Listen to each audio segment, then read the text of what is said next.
Silakan, dari mana disebutkan. Assalamualaikum warahmatullahi wabarakatuh. Saya Pak Ibrahim dari Lampung. Saya mau konfirmasi ini Buya. Ketika abang itu tadi nanya, saya teringat. Jadi pernah ada orang nanya dengan saya, kayaknya bukan jahil, dia serius. Dia tanya, apa benar Nabi Muhammad itu mi'rajnya terbang burung, terbang sangkar? Bahasanya ngeri kali Pak Haji. Iya. Lalu Terus saya jawab. maunya dia apa? Iya, maksud saya gini Bu ya, kalau salah tolong dibenarkan, kalau kurang benar tolong ditambah benarkan. Jadi saya jawab, hati-hati kamu nanya begitu. Kalau kamu sangkal Abu Bakar Siddiq itu bisa bangkit di kuburnya. Karena sependengar saya katanya itu yang duluan membenarkan. Jadi saya ajak ketemu. Begitu ketemu, saya tanya balik dengan dia. Kamu pernah nggak berpikir yang masuk akal sama nggak masuk akal? Kalau mi'rajnya Nabi Muhammad terbang burung, terbang sangkar, itu hanya dia dengan Tuhannya yang tahu saja. Saya pun cuma dengar kabar. Seperti Nabi Ibrahim dibakar kedinginan pun saya dengar kabar. Tapi insya Allah kabarnya itu sahih. Nah sekarang saya tanya dengan kamu, ada nggak yang terjadi di diri kamu yang masuk akal dan tidak masuk akal? Silahkan jawab sendiri. Terdiam dia. Berarti banyak yang nggak masuk akal. Nah tolong diluruskan Bu ya. Terima kasih. Alhamdulillah, dia salah orang deh ya. Nanyanya ke singa tasawuf deh. Baik, itu bahasa-bahasa Melayu lama. Apakah mi'raj itu dengan burung, terbang sangkar? Kalau bahasa kita dengan ruh dan jasad gitu ya. Jawabannya dua-duanya benar. Karena mi'raj itu lebih dari sekali. Antum nggak sangka kan jawaban ini? Mi'raj itu ada mi'raj ruhi, ada mi'raj ruhi wal jasadi. Mi'rajul ruhi wal jasadi. Jadi mi'raj itu lebih dari sekali. Dan itu sudah dikonfirmasi oleh ahli hadis di dalam kitab ahli hadis yang paling masyhur Fathul Bari karya Imam Al-Hafiz Ibnu Hajar Al-Asqalani. Beliau mengatakan bahwa hadis mi'raj itu menandakan bahwa mi'raj Nabi lebih dari sekali, dan beliau cenderung mengatakan khamsa marrat, 5 kali. Yang jadi ada yang sughra, saghir, ada yang kubra, kabir. Mi'raj yang besar itulah mi'raj dengan sangkar, dengan tubuh, dengan ruh, dua-duanya.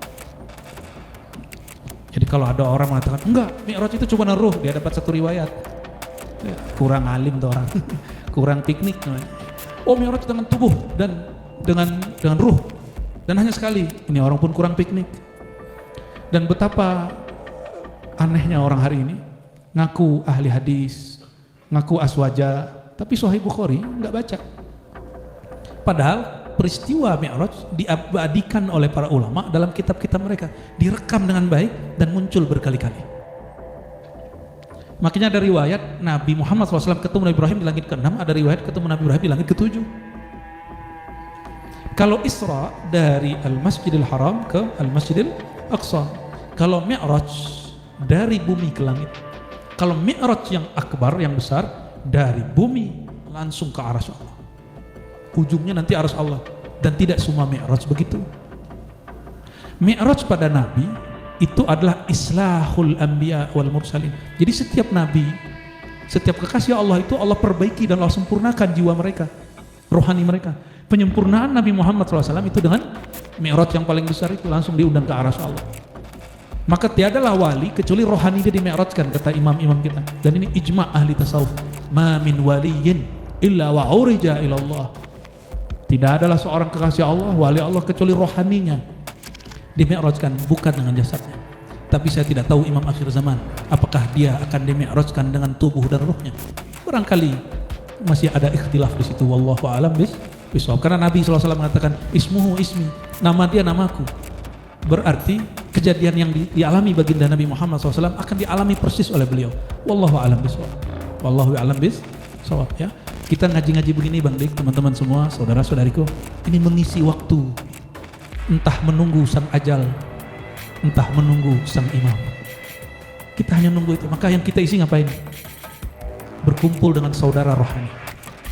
Karena sebaik-baik saudara, saudara yang tujuannya sama, itu mengenal Allah Subhanahu wa ta'ala. Semoga tujuan kita yang hadir malam ini sama, ingin mengenal Allah Subhanahu wa ta'ala, bukan ingin bener-benerin torikot sendiri, bukan mau hebat-hebatkan manhaj kita sendiri. Makanya saya mengatakan torikotku sudah aku lebur dalam manhaj al-Muhammadi. Bukan berarti saya hilangkan Naqsyabandi, enggak, saya tetap Naqsyabandi, saya tetap zikir pagi sore Imam Syazili, tetap baca kitab martabat 7-nya Syathariyah, tetap zikir huwa Allahnya Samad, tetap kita.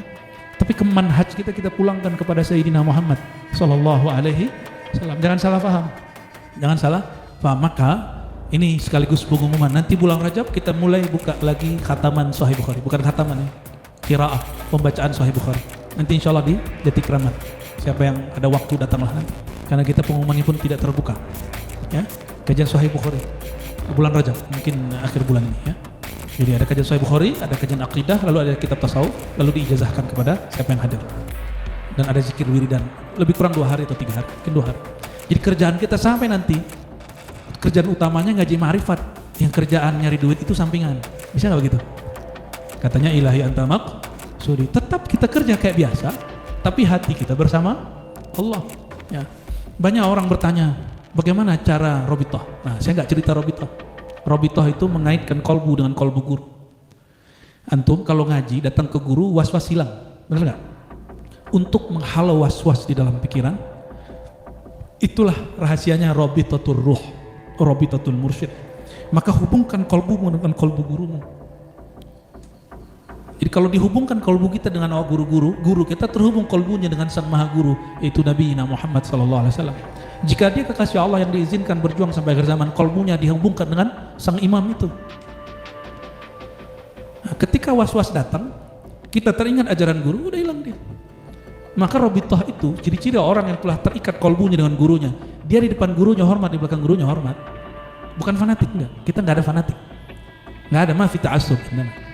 Bagaimana cara hilangkan fanatik? Makanya kita lebur thariqah kita dalam manhaj al-Muhammadiyah, manhaj Nabi Muhammad SAW. Maka salah satu kitab utamanya kitab hadis.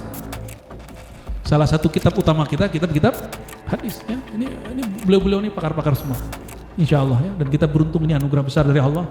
Guru-guru di Ribat pakar baca kitab. Alhamdulillah ya. Kok bisa gitu mereka pakar kitab, itu luar biasa itu ya, dari Allah SWT. Dan teman-teman, kegiatan kita 2 hari ini saya pesan betul kepada panitia, buat sesantai mungkin. Kita bukan lagi daurah, kita bukan lagi, kecuali pas lagi ngaji malam ini serius sedikit lah boleh ya. Tapi abis ini santai lagi. Untuk kalau main catur yang kira-kira bisa melebur keegoan kita dengan saudara kita. Ya, innamal mu'minuna ikhwah. Sesungguhnya yang bersaudara itu hanya orang yang yakin percaya pada Allah. Percaya nggak sama Allah? Pasti antum saudara. Orang yang percaya nggak ada syaknya, nggak ada khianatnya, nggak ada syak, nggak ada ragu dia kepada Allah, nggak ada khianat dia kepada kekasih Allah. Gitu, ya. Jadi nanti setelah majelis ini ngopi-ngopi lah, ngobrol-ngobrol sesantai mungkin. Yang penting subuhnya jangan kelewatan. Ya, ini di Ribat memang kita sudah kasih tahu ke teman-teman Bang Dik, semalam dalam seminggu latih diri untuk bergadang tapi diisi dengan ma'rifatullah. Mengaji ma'rifat kayak ngomong ma'rifat kayak duduk-duduk dengan ahli-ahli zikir sehari aja, semalam aja dalam seminggu. Karena nanti akan ada masanya dalam hadis Nabi, 40 hari 40 malam kita nggak ada waktu tertidur, nggak ada waktu tidur. Nah, dilatih-latih dari sekarang ya, dilatih-latih dari sekarang. Di saat Dajjal itu keluar, nauzubillah min dzalik, nauzubillah min fitnatil Dajjal ya, semoga Allah jaga kita semua dari fitnah Dajjal. Itu kita nggak bisa tidur Bang, dikejar terus. Allah jamin selamat, cuma kita kan harus gerak terus. Nggak tahulah nanti. Maka sekarang yang bisa nikmatilah dulu ya.